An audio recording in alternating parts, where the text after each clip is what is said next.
Dans Matthieu 17, les 3 disciples les plus proches de Jésus sont Jacques, Jean et Pierre. Ils étaient avec Jésus, ont eu cette expérience avec lui où il a été transfiguré devant eux et a révélé un peu de sa gloire. Et ils l'ont vu.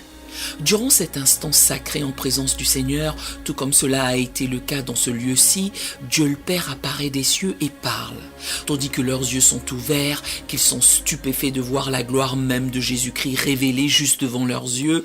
Parmi toutes les choses qu'il aurait pu choisir de prononcer devant Pierre, Jacques et Jean, Dieu déclare « Celui-ci est mon Fils bien-aimé en qui j'ai mis toute mon affection. Écoutez-le ». Il n'a pas ordonné converser avec lui ou poser-lui des questions. Il n'a même pas enjoint de le servir. Il a exigé « écoutez-le ». Il y a ces moments où vous savez que la présence de Dieu est là, ces moments comme celui de ce soir où vous pouvez sentir la présence de Dieu. Je parle de quand les poils de votre nuque se dressent et que votre corps physique réagit à la présence de Dieu dans ce lieu. Et de toutes les choses que nous pourrions faire, de toutes les manières dont nous pourrions le plus honorer Dieu dans un tel moment, la meilleure est de l'écouter, d'ouvrir nos oreilles, d'écouter ce que l'Esprit veut communiquer à l'Église. Par conséquent, je crois que ce soir, si nous penchons tous l'oreille, il s'entretiendra avec nous à travers sa parole.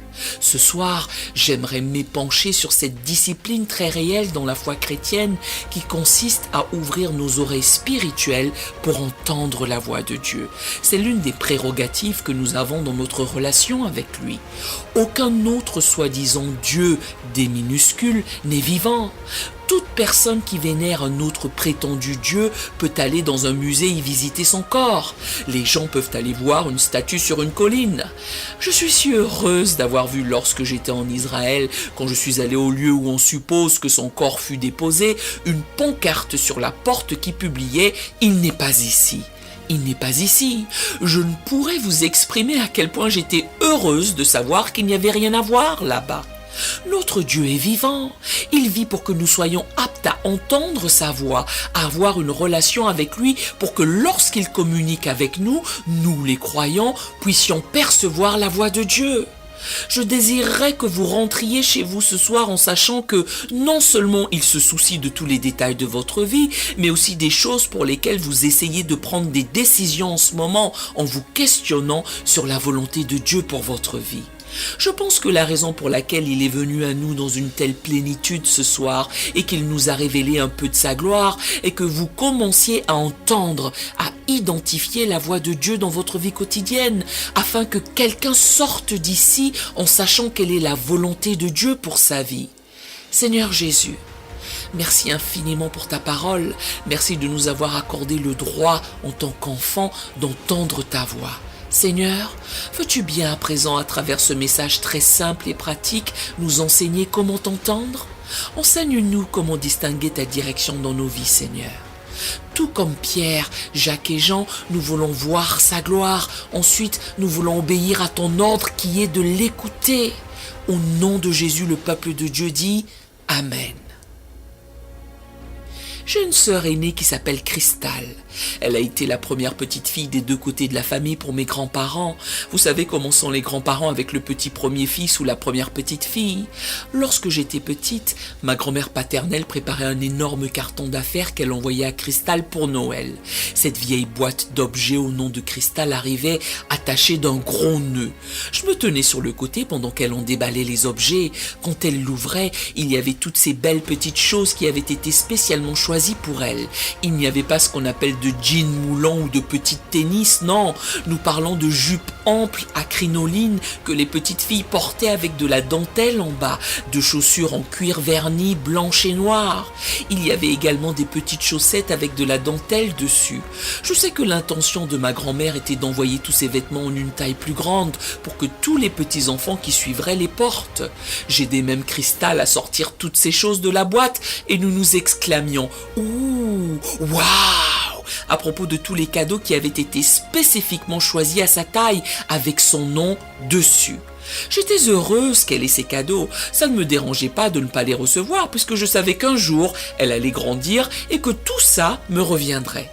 Cela dit, je ne sais pas ce qui s'est passé, je devais être un peu plus âgé à cette époque, car je me rappelle vivement cette vieille boîte qui avait le nom de Cristal dessus, de tous ces articles à l'intérieur qui avaient été particulièrement choisis à sa taille et avec elle en tête. Seulement cette fois-là, je me revois ne plus réellement me réjouir à ce sujet. Je n'étais pas véritablement heureuse, même si je savais que j'allais recevoir ces vieux vêtements, ces affaires récupérées. Pour une raison ou une autre, j'avais suffisamment mûri pour vouloir une boîte qui viendrait expressément pour moi. J'en voulais une avec mon nom dessus. Je voulais des choses à l'intérieur qui avaient été choisies pour moi en particulier. Il doit arriver un temps dans notre relation avec Jésus-Christ où la révélation récupérée de Dieu, dont on nous a nourris à la cuillère par quelqu'un d'autre, ne doit plus suffire. Bien que nous célébrions le fait que Dieu nous ait donné des dirigeants, des enseignants, des orateurs qui nous aident à percevoir correctement la parole de Dieu, il doit y avoir une sorte de contrariété dans notre esprit, au point où vous vous exclamez « Tu sais quoi, j'apprécie la parole générale de Dieu, cependant, ce que je veux, c'est qu'une boîte vienne avec mon nom dessus. Je veux une parole propre venant directement de Dieu pour moi. Je veux savoir quel travail il veut que je fasse. Je veux savoir quelle personne il veut que j'épouse. Je veux savoir dans quel quartier de la ville il veut que je vive. Je veux la parole et la révélation de Dieu qui me sont exclusives. L'avantage que vous et moi avons en tant que croyants est de ne pas être freinés au point de ne pouvoir entendre la parole de Dieu que lorsque quelqu'un d'autre nous la donne à la cuillère. Cela grâce au Saint-Esprit qui vit individuellement à l'intérieur de chacun de nous, qui permet à nos oreilles spirituelles d'être ouvertes et d'être à l'écoute de la voix de Dieu. Comprenez-vous que d'une certaine manière, nous avons commencé à mettre sur un piédestal les gens que nous admirons dans la foi ? Ceux-là dont j'aime tant suivre les enseignements, lire les livres, écouter à la radio, qui me nourrissent à cause de leur propre relation avec le Seigneur, eh bien, nous pensons qu'ils ont une relation avec Dieu que nous n'avons pas. Quelqu'un d'autre que moi a déjà pensé cela ? Nous avons l'impression qu'ils ont cette connexion spéciale avec Dieu, qu'ils sont capables d'obtenir des révélations auxquelles nous n'avons pas accès. Comprenez-vous que le Saint-Esprit qui vit en eux est exactement le même qui vit à l'intérieur de vous et moi ? Dieu ne fait exception de personne, mon ami. En réalité, vous êtes son préféré. Vous avez le privilège, moi aussi, d'entendre la voix de Dieu. Il n'y a pas de meilleur passage dans les Écritures que celui de Jean chapitre 10 pour nous rappeler ce monopole que nous avons d'entendre individuellement et de manière spécifique la voix de Dieu. Je vais vous lire les 5 premiers versets puis je vais aller au verset 27 et m'y arrêter. J'ai juste envie de partager avec vous 4 petits principes simples sur comment entendre la voix de Dieu. Si nous arrivons à les graver dans notre cœur, nous sortirons d'ici en sachant sans l'ombre d'un doute, sans plus jamais douter, que nous pouvons appréhender la direction de Dieu dans notre vie. Jean chapitre 10, versets 1 à 5 relate ceci. En vérité, je vous le dis, celui qui n'entre pas par la porte dans la bergerie, mais qui y monte par ailleurs, est un voleur et un brigand. Mais celui qui entre par la porte est le berger des brebis. Le portier lui ouvre et les brebis entendent sa voix. Il appelle par leur nom les brebis qui lui appartiennent et il les conduit dehors. Lorsqu'il a fait sortir toutes ses propres brebis, il marche devant elles et les brebis le suivent parce qu'elles connaissent sa voix. Elles ne suivront point un étranger, mais elles fuiront loin de lui parce qu'elles ne connaissent pas la voix des étrangers. À présent, le verset 27, écoutez ceci. Mes brebis entendent ma voix, je les connais et elles me suivent. Écoutez cela encore une fois, ce n'est qu'une phrase, mais elle contient tout un tas de bonnes choses dont nous allons nous délecter pendant un instant ce soir. Il indique, ce que font mes brebis, c'est entendre ma voix. Je les connais, je connais mes brebis, elles me suivent. D'ordinaire, lorsque nous lisons des passages comme celui-ci, nous passons à côté de certains des détails juteux qui y sont exposés, des spécificités de ce dont Jésus a pu conférer. En effet, la plupart du temps, il utilise une terminologie et un contexte qui ne nous sont pas familiers. Il s'exprime en termes de terre, de raisin, de blé ou de brebis, et nous n'avons pas de contexte pour cela.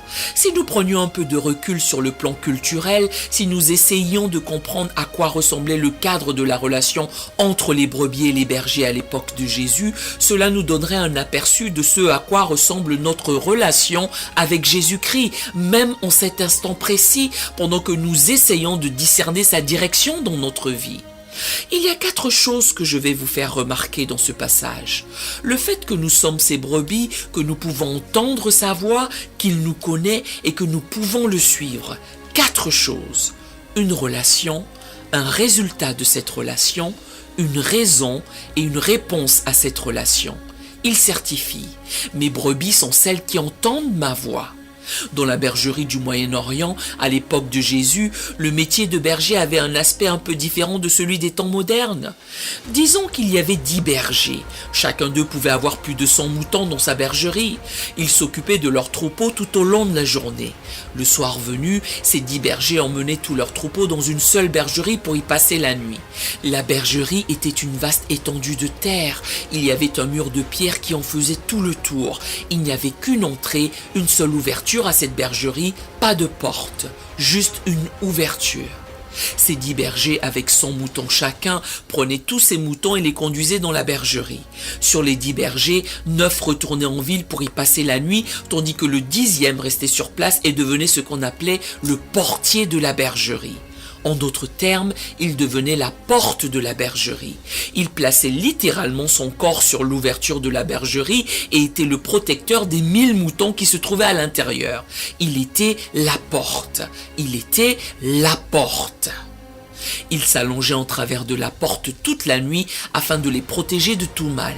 Le matin, les 9 bergers revenaient chercher leurs moutons. Lorsque le portier qui était resté derrière pour la nuit voyait un berger arriver au loin et le reconnaissait comme étant le vrai berger d'un de ses troupeaux à l'intérieur, ce dernier, à cette seule condition, se retirait de l'ouverture de la bergerie et le laissait passer. Ce berger entrait alors dans la bergerie et appelait ses brebis. Sur les 1000 brebis qui y étaient, seulement 100 lui appartenaient. Il les appelait, elles connaissaient sa voix. Ce qui importait n'était pas qu'elle soit noire ou blanche, qu'elle soit grande ou petite, bon marché ou de grand prix, qu'elle se réunissait avec peu ou avec beaucoup de moutons. Ce qui comptait était à qui elles appartenaient. Je vais vous poser une question ce soir en début de ce message et vous la reposerez à la fin. Appartenez-vous au berger ? Si vous voulez percevoir la voix de Dieu, vous devez être en relation avec lui. Vous savez, il n'y a qu'un seul moyen d'avoir une relation avec Dieu, c'est par Jésus-Christ.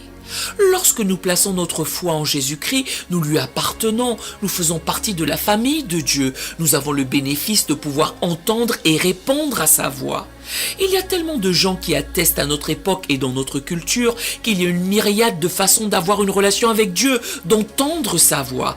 Pourtant, il n'y en a qu'une seule. C'est à travers l'homme Jésus-Christ. Êtes-vous l'une de ces brebis ? Vous pouvez être dans la bergerie et ne pas être l'une des siennes. Il y en avait 900 autres entre ces 4 murs. Seule une poignée d'entre elles avait une relation avec le berger. Mettre sa foi en Jésus-Christ est plus qu'aller à l'église, être entre 4 murs. C'est plus que la simple participation aux activités du ministère. C'est plus que d'être une bonne personne. Toutes ces choses sont honorables. Seulement, la relation ne vient qu'en plaçant la foi en Jésus-Christ. Lorsque vous le faites, vous êtes à lui et vous avez la faculté d'entendre la voix de Dieu. Ma famille et moi avons notre propre langage secret, vous et la vôtre en avez tout autant. Je me souviens qu'en grandissant à l'église, je chantais dans la chorale des enfants. On s'asseyait du côté de la chorale après avoir chanté notre petite chanson et nous devions rester là tout le culte. On était assis derrière le prédicateur, les annonces et toutes les autres choses qui se passaient. On mâchouillait des chewing-gums, on se passait des petits mots, on se pinçait les uns les autres et on faisait l'imbécile là-haut dans la tribune de la chorale. Ma mère, pendant toute mon enfance, était assise au deuxième rang dans la section du milieu. Elle n'avait pas besoin de formuler quoi que ce soit. Je la regardais et elle me donnait simplement le regard perçant de maman. Quelqu'un a-t-il une mère comme la mienne ?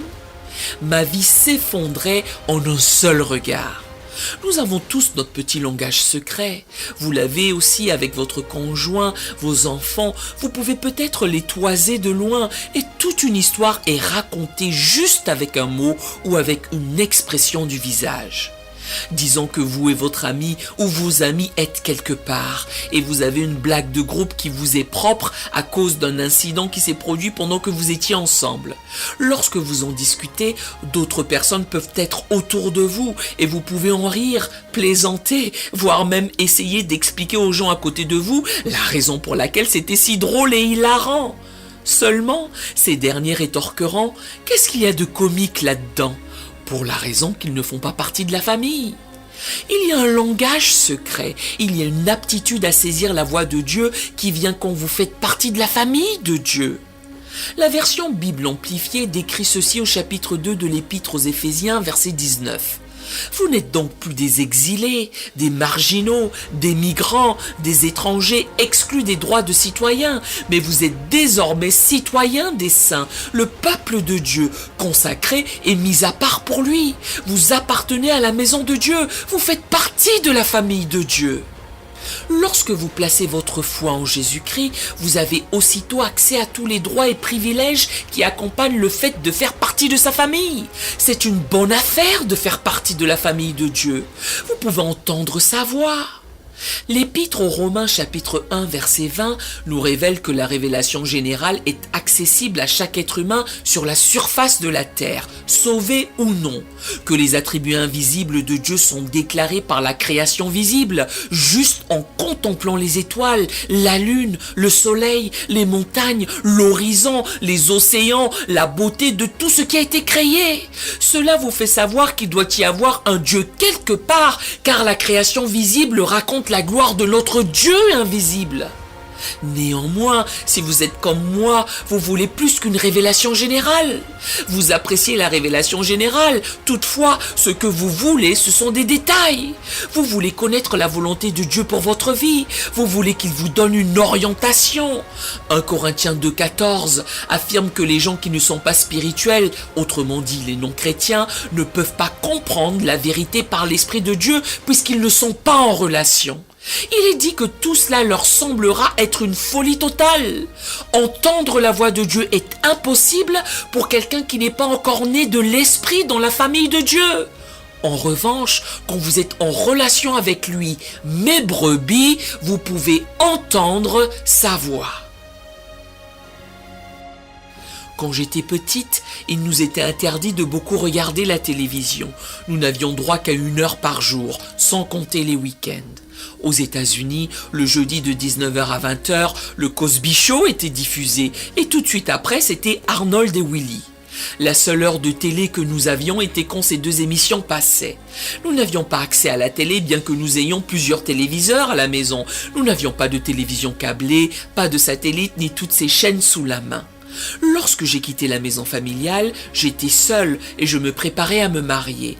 J'ai emménagé dans mon tout premier appartement et la première chose que j'ai faite fut d'appeler le type du câble. « Venez ici aussi vite que possible, branchez tous les câbles que vous voulez, mais mettez-moi quelques chaînes dans ce lieu !» Je n'oublierai jamais ce jour glorieux où le type du câble est arrivé.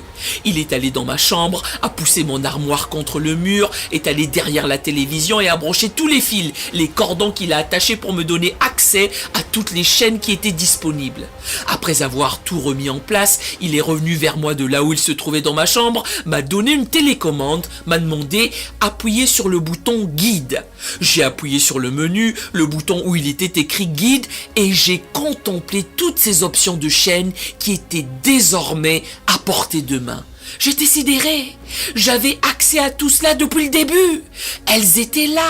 Les fréquences de ces stations étaient toutes là. Cependant, je n'avais pas la bonne connexion pour les capter. La même chose est vraie dans votre relation avec le Seigneur. Dieu parle sans cesse, mon ami. Le fait que tu ne puisses pas l'entendre ne signifie pas qu'il ne dit rien. Tu n'as simplement pas le bon branchement.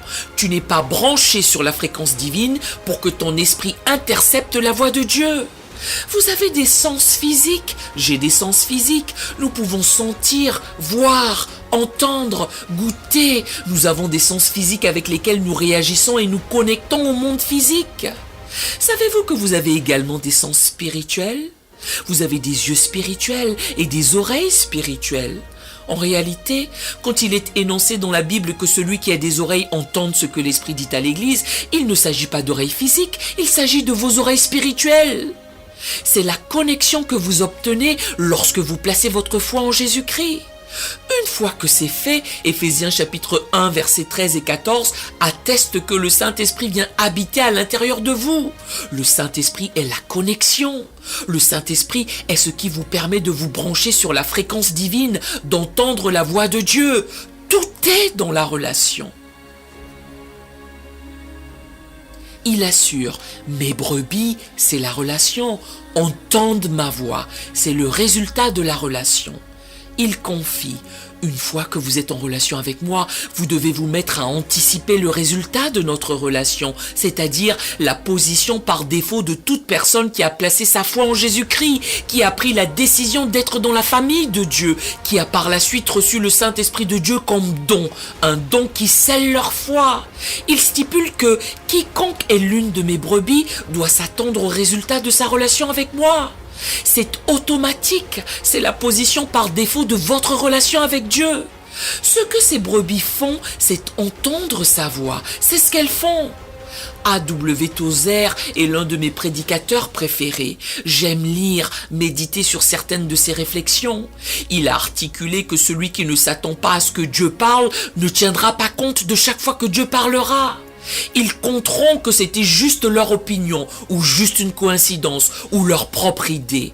Chaque fois que Dieu parle, à moins que vous n'ayez une anticipation, une impatience, une expectation de pouvoir entendre sa voix chaque fois qu'il se manifestera dans votre vie, vous allez l'ignorer, le négliger ou considérer cela comme autre chose que la voix de Dieu.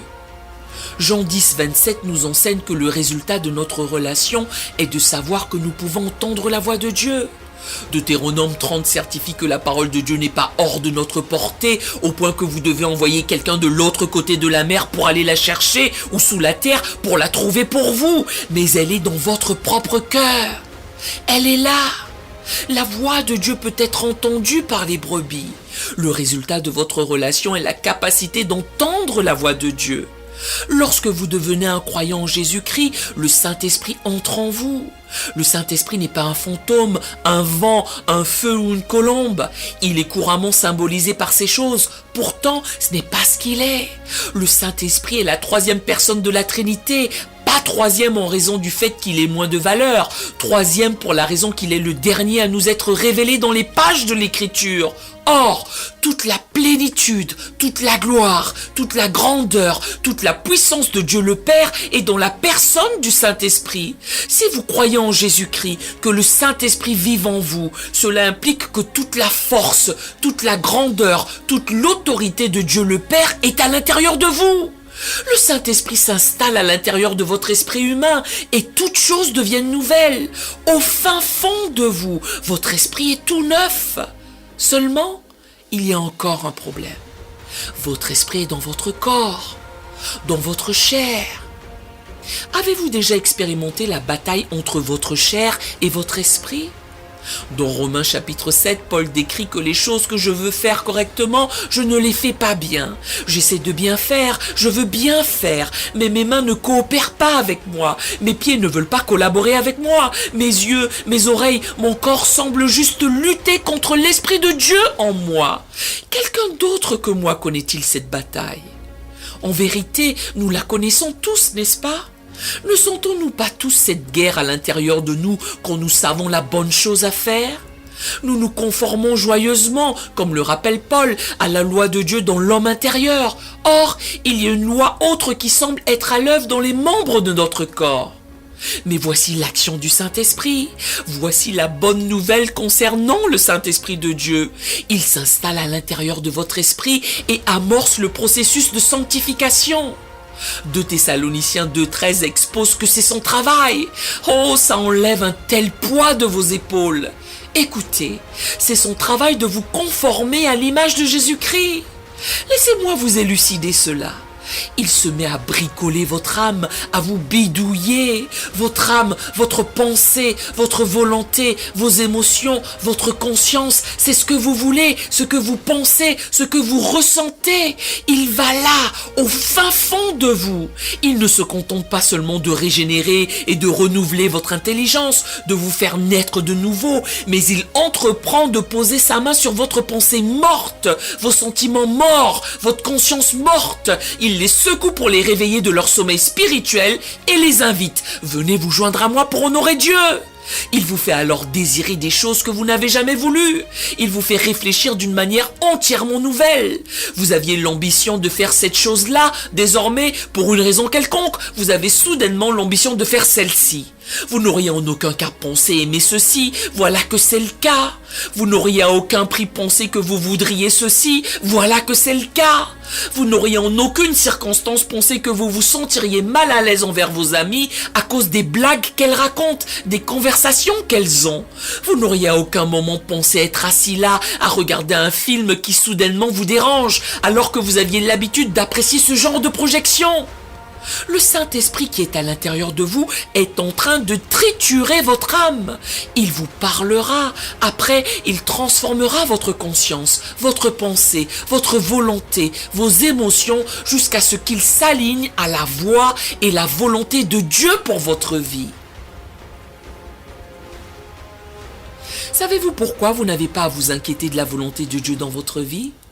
Des fois, soyons honnêtes, nous avons peur que Dieu nous dévoile réellement ce qu'il veut que nous fassions, alors que nous avons plaidé « Seigneur, je veux faire ce que tu veux que je fasse dans ma vie. Seigneur, je veux aller où tu veux que j'aille. » Nous ne voulons pas insinuer « Seigneur, envoie-moi sur les routes de campagne de Nairobi en Afrique. » Ce n'est pas ce que nous voulions dire.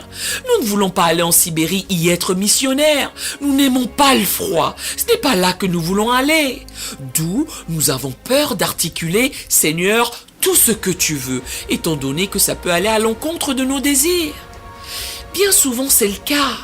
D'autant que nous vivons encore dans la chair, nous sommes encore dans un monde malade de péché, notre chair a continuellement besoin d'être conformée à l'image de Jésus-Christ et nous ne serons parfaits que lorsque nous le verrons face à face. Toujours est-il que nous pouvons nous reposer sur le fait que le Saint-Esprit est en nous. Même en cette seconde, mon ami, il agit sur ton âme pour conformer tes désirs à ce que Dieu veut pour toi.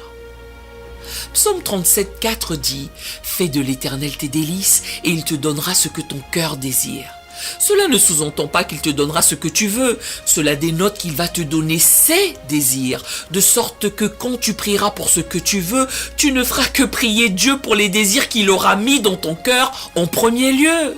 En ce cas, il ne pourra s'empêcher de t'exaucer puisque c'est lui qui t'a donné ses propres désirs. C'est le travail du Saint-Esprit de vous conformer à son image, de vous conformer à son image. Une partie de votre âme est votre conscience. Chaque être humain a une conscience, votre âme, votre pensée, vos émotions et votre conscience. Que vous soyez sauvé ou non, vous avez une conscience. Votre maman vous répétait-elle cela quand vous étiez petite fille, adolescent ou jeune homme ? La mienne me prévenait, si tu vas quelque part, que tu te retrouves avec des amis et que tu te sentes mal à l'aise là où tu es, tu n'as pas besoin de savoir pourquoi c'est le cas, tu n'as pas besoin d'y voir quelque chose de mal. Si quelque chose en toi te dit que ce n'est pas bien, appelle-moi, je viendrai te chercher. C'est ce qu'elle m'enseignait. Ce qu'elle m'expliquait en fait, c'est que j'ai une conscience, que je dois faire confiance à ma conscience. Cela dit, la conscience n'est pas la voix de Dieu. En effet, votre conscience a été déterminée, les paramètres de votre conscience ont été déterminés par la façon dont vous avez été élevé, par ce qu'on vous a appris, par les influences que vous avez eues dans votre vie. Votre conscience peut vous souffler que quelque chose est bien quand la Bible affirme que c'est mal. Votre conscience pourrait vous murmurer que quelque chose est mal quand la Bible assure que vous avez la liberté de le faire. Votre conscience n'est de ce fait pas la voix de Dieu. Voici ce qui se passe.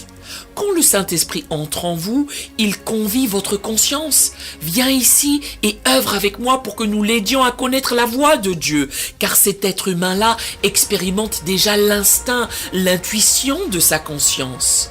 Vous savez quand votre conscience est à l'œuvre, n'est-ce pas? C'est quand vous avez ce sentiment à l'intérieur de vous qui soutient « Non, ce n'est pas bien » ou « Oui, je devrais faire ça ».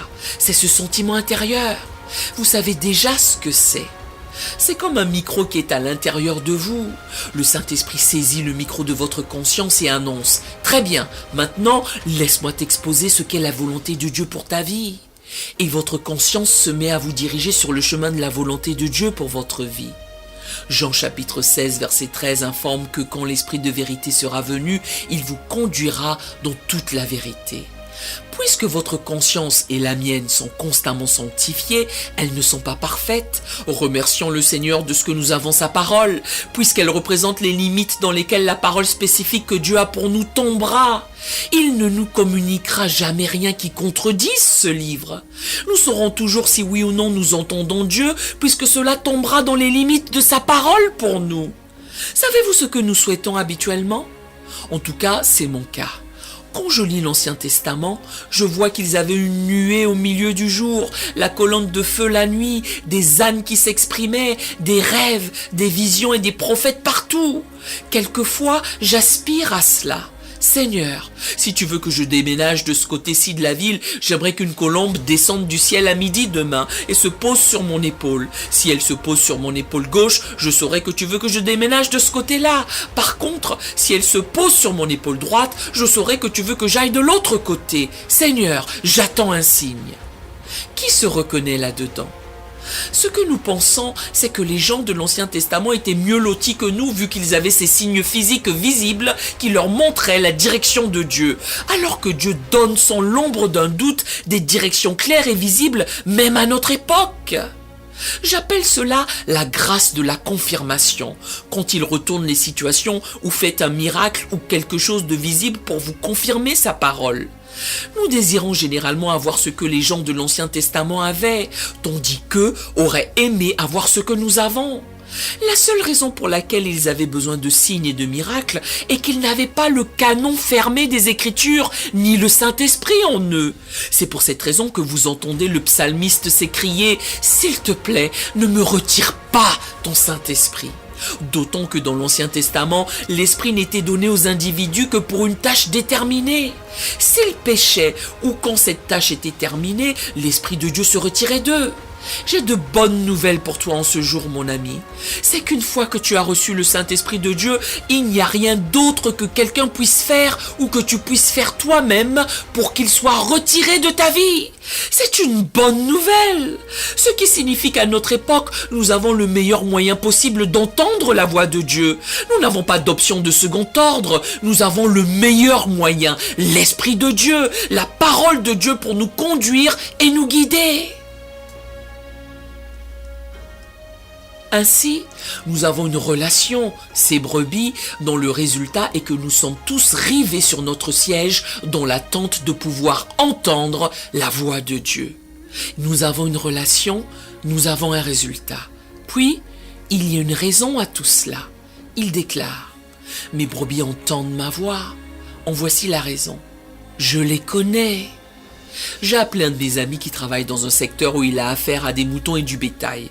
Je voulais le consulter sur son point de vue à propos de certains de ces détails, à savoir cette histoire de connaître ses brebis, considérant que le verset certifie « Moi, le berger, je connais les brebis ». Je voulais en conséquence l'interroger à ce sujet. Sa réponse fut captivante. Priscilla, j'ai un troupeau considérable. Malheureusement, l'art, la technique de les connaître s'est perdue avec le temps. À l'époque de Jésus, m'a-t-il expliqué, les bergers s'asseyaient et passaient des heures, des jours, des semaines, des mois, des années à apprendre à connaître les brebis et vice-versa. C'est un art perdu à l'époque actuelle, étant donné que nous n'avons pas de temps pour cela. Nous ne prenons pas le temps pour cela. De nos jours, pour rassembler nos moutons, nous avons des chiens de berger, nous avons des clôtures électriques, nous n'avons plus besoin d'avoir une relation intime pour que nos moutons fassent ce que nous voulons qu'ils fassent. C'est un art qui s'est perdu avec le temps. Que ce soit le cas est passionnant pour moi. N'êtes-vous pas heureux que les innovations dans le temps, les avancées technologiques n'aient pas altéré le désir de notre berger d'apprendre à nous connaître? Je souhaiterais que vous saisissiez cela. Il vous connaît. En d'autres termes, vous n'avez pas besoin d'être diplômé d'un séminaire pour entendre la voix de Dieu. Vous n'avez pas besoin d'être un prédicateur pour entendre la voix de Dieu. Vous n'avez pas besoin d'être le leader de la louange pour entendre la voix de Dieu. Vous n'avez pas besoin d'être bibliquement lettré pour entendre la voix de Dieu. Bien sûr, toutes ces choses sont honorables, mais mon ami, il te connaît. Il sait si tu n'es qu'un croyant débutant ou si tu marches avec le Seigneur depuis longtemps. Il sait combien de versets tu connais et à quel niveau de croissance, de maturité tu te trouves dans ta relation avec le Seigneur. Il sait si tu as une tête dure comme moi, qu'il a besoin de répéter certaines choses plusieurs fois pour que tu comprennes que c'est lui qui dialogue avec toi. Il te connaît parce que tu es l'une de ses brebis. Savez-vous ce que cet ami a ajouté? Que les bergers du temps de Jésus connaissaient si bien les brebis, je veux dire, s'il y en avait 100, ils les connaissaient individuellement si bien et elles si personnellement qu'ils pouvaient varier le temps de leur appel juste un peu pour en appeler une seule hors du troupeau. C'est ça l'intimité. Le changement d'époque n'a pas érodé le désir de notre berger de vouloir nous connaître. Néanmoins, si nous ne faisons pas attention, ce changement d'époque changera notre désir à nous de vouloir le connaître lui. Les progrès de la technologie moderne sont merveilleux, louons le Seigneur pour eux. Mais plus nous sommes occupés, plus nous nous éloignons du temps que nous consacrons à connaître la voix du Seigneur, à connaître qui il est. Un philosophe du nom de Sam Pasco a écrit quelque chose que je souhaiterais vous lire. Il relate: le christianisme a débuté en Palestine, c'est la terre de la Bible, sous forme de communion fraternelle ou de relation. Puis, il s'est déplacé en Grèce et est devenu une philosophie, une façon de penser. Ensuite, il s'est déplacé à Rome et est devenu une institution, un endroit où aller. Après, il s'est déplacé en Europe et est devenu une culture, un mode de vie. Enfin, il s'est déplacé dans le reste du monde et est devenu une entreprise, un commerce. Aujourd'hui, c'est juste ce que nous faisons. Et si on revenait à ce que c'est censé être? Une relation. Il est mort sur la croix du Calvaire. Il a versé son sang, pas seulement pour vous donner un ticket pour l'éternité. S'il avait voulu que nous soyons au paradis avec lui, notre relation se serait arrêtée là. Cela aurait été suffisant pour que nous puissions célébrer le reste de notre vie. Le fait qu'il nous ait donné un billet pour l'éternité aurait été suffisant pour que nous l'adorions toute notre vie. Si cela nous aurait suffi, cela n'aurait pas été le cas pour lui. Il a décidé, oh non, je veux être avec eux tous les jours de leur vie. En ce cas, je vais me donner à eux en la personne du Saint-Esprit pour pouvoir marcher avec eux, converser avec eux, avoir une communion intime avec eux. Croyez-vous véritablement qu'il vous ait suffisamment aimé pour mourir pour vous, mais pas suffisamment pour vous parler ? Comment pouvons-nous clamer avoir une relation personnelle avec Jésus-Christ s'il n'y a pas de communication? Dans quelle mesure cette relation peut-elle être personnelle? Il est mort sur la croix parce qu'il vous aimait et voulait avoir une relation avec vous. Il vous connaît. La question est de savoir si vous le connaissez. Le connaissez-vous? J'ai un frère. Il s'appelle Anthony Junior puisque mon père s'appelle Anthony. Les gens les appellent tous deux Anthony, parfois Tony Evans Senior et Tony Evans Junior. Mon frère ressemble à mon papa, il marche comme mon père, il cause comme mon père, il ressemble à une petite version de mon père. J'ai vu mon frère utiliser cela à son avantage en de nombreuses occasions. Quand nous étions adolescents, des gens appelaient à la maison pour s'entretenir avec mon père. Puisque sa voix était si similaire à la sienne, il décrochait le téléphone, saluait la personne qui pensait bavarder avec Tony Evans Senior, et mon frère prenait place, écoutait, donnait la réplique, obtenait tous les détails croustillants jusqu'à la fin pour finalement annoncer « Attendez, je vais chercher papa pour vous ». Toute la famille est dans le ministère, donc nous prenons tous fréquemment l'avion. À Dallas, notre compagnie aérienne principale est American Airlines. Nous avons beaucoup de miles, notamment mon père qui a accumulé des points de fidélité sur la compagnie aérienne. Il a ainsi le statut exécutif Platinum. Il y a de grands avantages liés à ce statut sur American Airlines. Un jour, Anthony Jr. s'est présenté au guichet et a montré son permis sur lequel Anthony Evans était écrit. Ils ont de ce pas sorti le dossier de mon père, ont surclassé mon frère en première classe et l'ont traité comme un roi. Il a de cette manière trompé beaucoup de gens. Cela dit, je connais une personne qu'ils ne peuvent pas tromper. Moi. J'ai passé ma vie à m'accoutumer aux deux Anthony. Quand l'un d'eux m'appelle, je sais exactement à quel Anthony je m'adresse dans les 2 secondes qui suivent la conversation. La raison pour laquelle je peux faire la distinction, même s'ils ont effectivement la même voix, c'est que j'ai passé ma vie à distinguer le son de leur voix. Vous devez savoir qu'il y a un ennemi de votre âme.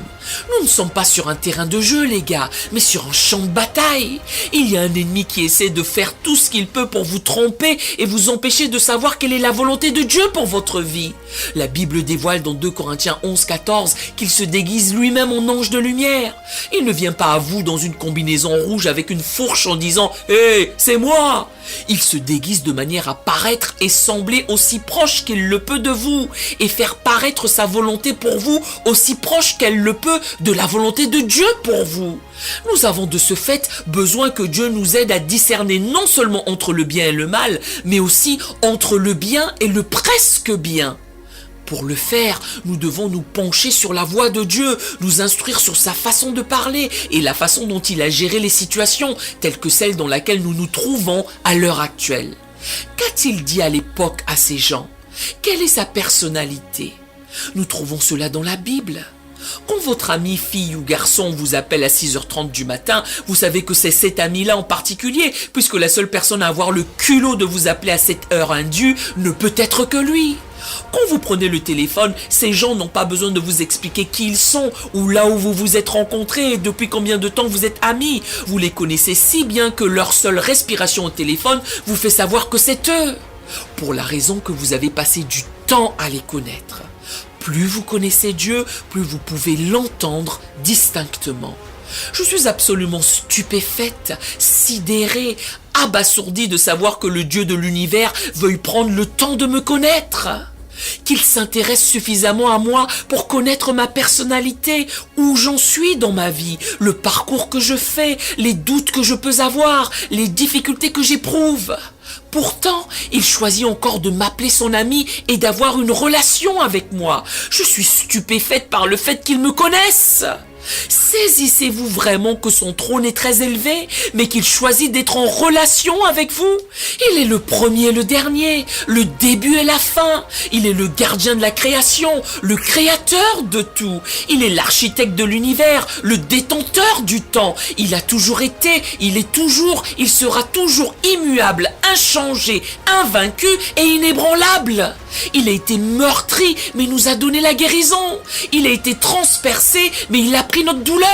Il a été persécuté, mais nous a donné la liberté. Il est mort, mais nous a donné la vie. Il est ressuscité pour nous donner la puissance et il règne pour nous donner la paix.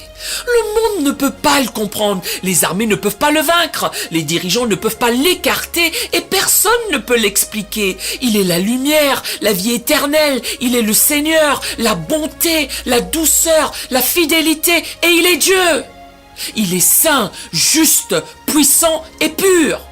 Ses voies sont justes, sa volonté inchangée, sa parole est vraie et il pense à nous.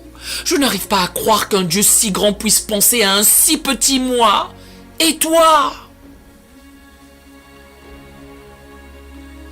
Il y a donc une relation, mes brebis, un résultat, elles entendent ma voix, une raison, parce que je te connais, et numéro 4, il y a une réponse qui est « elles me suivent ». Elles me suivent. Il n'y a qu'une seule réponse appropriée quand vous entendez la voix de Dieu. Écoutez-moi bien. Une obéissance retardée est de la désobéissance. Il n'y a pas de terrain neutre une fois que vous entendez la voix de Dieu. Soit vous avancez dans l'obéissance, soit vous ne le faites pas. Toute réponse autre que l'obéissance est une réponse inappropriée à la voix de Dieu. Il ne parle pas pour être entendu, il parle pour être obéi. Il parle car il est comme la tour de contrôle lorsqu'un avion décolle. Le pilote ne se fie pas seulement à sa propre visibilité pour guider l'avion, il est en contact permanent avec avec une tour de contrôle, car cette dernière a la faculté de voir bien au-delà de ce que le pilote, dans son champ de vision et sa perspective limitée, est habilité à voir. Il reste en contact avec elle vu que cette dernière est capable de l'empêcher de subir des catastrophes qu'il ne conçoit pas en raison de son panorama étroit. Quand Dieu vous parle, c'est parce qu'il est la tour de contrôle. Il voit des choses que votre point de vue étroit et le mien ne peuvent pas voir. Et quand vous répondez par l'obéissance, même si ça n'a pas de sens sur l'instant, vous ne pouvez imaginer les désastres que vous aurez contournés par le simple fait d'avoir dit oui Seigneur et d'avoir obéi à Dieu. Au temps de Jésus, quand le berger appelait ses brebis, les brebis ne discutaient pas avec le berger. Elles ne négociaient pas avec lui. Elles ne l'ignoraient pas non plus. Elles allaient simplement là où il les menait. Pourquoi? Elles croyaient qu'il était un bon berger. Elles croyaient que n'importe quel pâturage dans lequel il les emmenait était meilleur que celui dans lequel elles étaient, même si celui dans lequel elles étaient avait encore de l'herbe verte qu'elles pouvaient mâchouiller et quelques étangs d'eau fraîche dans lesquels elles pouvaient se désaltérer. Ce pasteur leur semblait très bien. Et si le berger disait « allons-y », elles croyaient que là où il les emmenait était meilleur que là où elles étaient.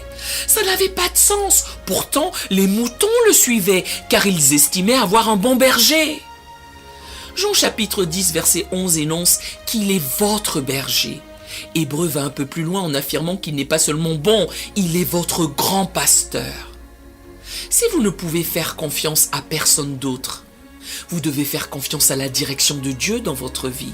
Quelle que soit l'importance de la décision ou ce que vous sentez que Dieu vous dit de faire, même si vous considérez cela minuscule et insignifiant, lorsque Dieu parle, notre réponse est d'être obéissant à ce qu'il nous enjoint de faire. Mes brebis entendent ma voix. Je les connais et elles me suivent. Vous vous rappelez tous du remarquable Michael Jackson, j'en suis sûr. N'essayez pas de jouer aux saintes nitouches, vous connaissez tous Michael Jackson. Je regardais un de ses documentaires, il y en a tellement eu sur lui, sur lequel le réalisateur de la vidéo de Billie Jean était interviewé sur la réalisation et la production du clip. Ils lui ont demandé comment c'était de travailler avec Michael et de discuter des diverses scènes, des expériences variées du tournage de cette vidéo. Il a raconté quelque chose de vraiment intéressant. Il y a une scène particulière dans la vidéo de Billie Jean où Michael Jackson marche et danse de haut en bas et de bas en haut sur le chemin. À chaque fois que Michael faisait un pas, une lumière s'allumait sous ses pieds. Vous souvenez-vous qu'un carreau s'illuminait à chaque fois qu'il marchait dessus ? Il a narré que c'était une partie du clip fascinante à tourner, du fait qu'il a dû prendre le célèbre Michael Jackson à part et lui expliciter. Écoute, nous savons que tu es un danseur hors pair, nous savons que tu peux danser tout au long de ce sentier exigu, nous savons même que tu peux danser tout autour de ce studio colossal. Tu es incroyable, nous le savons.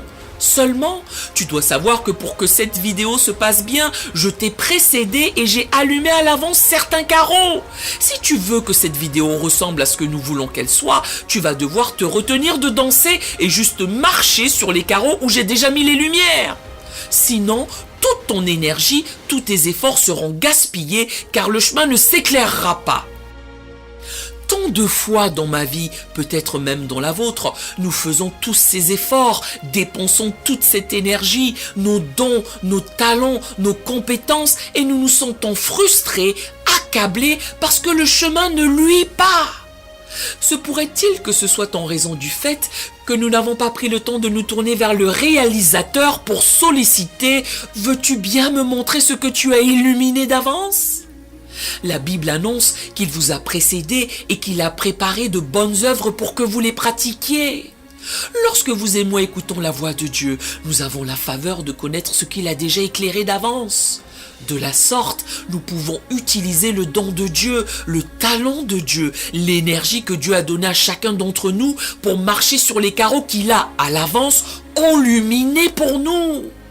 Nous verrons ainsi l'illumination de la faveur de Dieu, l'illumination de la puissance de Dieu, la présence de Dieu, la paix de Dieu sur notre chemin pour la raison que nous avons pris le temps d'entendre la voix de Dieu. Mes brebis entendent ma voix, je les connais et elles me suivent. Voulez-vous bien incliner vos têtes avec moi ? Je vous ai posé une question fondamentale au début du message. Je vais vous la poser à nouveau, car nous ne pouvons pas recevoir de message comme celui-ci sans y répondre. Pour entendre la voix de Dieu, il faut être une de ses brebis. Je me demande, après avoir fait l'expérience d'une rencontre si profonde avec la présence de Dieu dans ce culte, après l'avoir entendu nous parler si clairement de l'exclusivité que nous avons d'entendre sa voix, s'il y a quelqu'un dans ce lieu qui n'est jamais entré en relation avec Dieu par Jésus-Christ. Vous voulez plus que tout savoir quelle est la direction de Dieu dans votre vie. Vous voulez plus que tout percevoir, connaître la voix de Dieu dans votre existence. Seulement, vous n'êtes pas en relation avec lui et vous voulez réparer cela sur le champ. Vous ne voulez pas passer un jour de plus sans avoir le Saint-Esprit afin de pouvoir entendre la voix de Dieu. Si vous n'avez pas jusqu'ici placé votre foi en Jésus-Christ, que vous voulez prendre cette décision en cet instant précis, voulez-vous bien lever votre main? Je sais que c'est une décision que vous devez prendre. Y a-t-il quelqu'un? Y a-t-il quelqu'un dont le cœur brûle en ce moment parce que vous savez que le Seigneur vous astreint à y répondre? Y a-t-il quelqu'un qui a besoin de recevoir Jésus-Christ comme sauveur ce soir? Nous allons vous attendre. C'est la meilleure décision que vous puissiez prendre. Oui, madame, je vous vois. Quelqu'un d'autre? Faites-moi signe jusqu'à ce que je voie votre main. Quelqu'un d'autre doit-il recevoir Jésus-Christ comme sauveur ce soir? Oui, je vous vois, monsieur. Oui, je vous vois. C'est fantastique. Vous êtes si nombreux à vouloir recevoir Jésus-Christ. Je vous vois. Qui d'autre veut recevoir Jésus-Christ comme sauveur ce soir? Je ne veux pas rater votre main. Encore 30 secondes. Quelqu'un d'autre doit recevoir Jésus-Christ le sauveur. Je vous vois. Oui, je vous vois. Formidable. Quelqu'un d'autre veut-il prendre la décision d'entrer en relation avec Jésus-Christ? Voulez-vous faire partie de la famille de Dieu? C'est la décision la plus importante que vous aurez à prendre de toute votre vie. Oui, madame. Qui d'autre a besoin d'entrer dans la famille de Dieu? Oui, jeune homme, je te vois. Qui d'autre? 10 secondes de plus. Qui d'autre a besoin de recevoir Jésus-Christ comme sauveur? Ceux d'entre vous qui m'ont fait signe, ceux d'entre vous qui ont levé la main, je voudrais que vous n'y réfléchissiez même pas à 2 fois. Ne passez pas trop de temps à vous dissuader de le faire. Nous allons prier avec vous et pour vous. Nous allons célébrer le fait que vous êtes entrés dans la famille de Dieu. Bravo à vous, bravo, c'est magnifique. Nous allons prier pour vous au nom de Jésus. C'est un jour glorieux pour entrer dans la famille de Dieu. Allez, aidez-moi, peuple de Dieu, à célébrer ceux qui viennent présentement. Amen, amen. Même si vous n'avez pas levé la main, vous savez que le Saint-Esprit brûle en vous. Le Saint-Esprit est celui qui vous pousse à vouloir être en relation avec Dieu. Si vous sentez un feu dans votre cœur ou un mal-être et que vous souhaitiez que j'arrête de jacter et que je continue mon message, eh bien, c'est que vous devez recevoir Jésus-Christ le Sauveur. Il ne reste plus que 10 secondes pour faire partie de la famille de Dieu ce soir. Dieu n'a jamais aimé personne autant qu'il t'aime en ce moment, mon ami. Chaque larme qui tombe de tes yeux, il les voit toutes. Tu dois savoir qu'il te connaît. Il savait que tu serais ici ce soir, que ce serait ce message. Il savait qu'aujourd'hui serait ton jour. Il célèbre le fait que tu places ta foi en lui. Quand nous ferons cette prière, il ne s'agit pas seulement de la prier avec ta bouche. La Bible préconise de prier avec ta bouche, de confesser de ta bouche, mais de croire dans ton cœur. Quand tu le fais, c'est alors que tu fais partie de la famille de Dieu.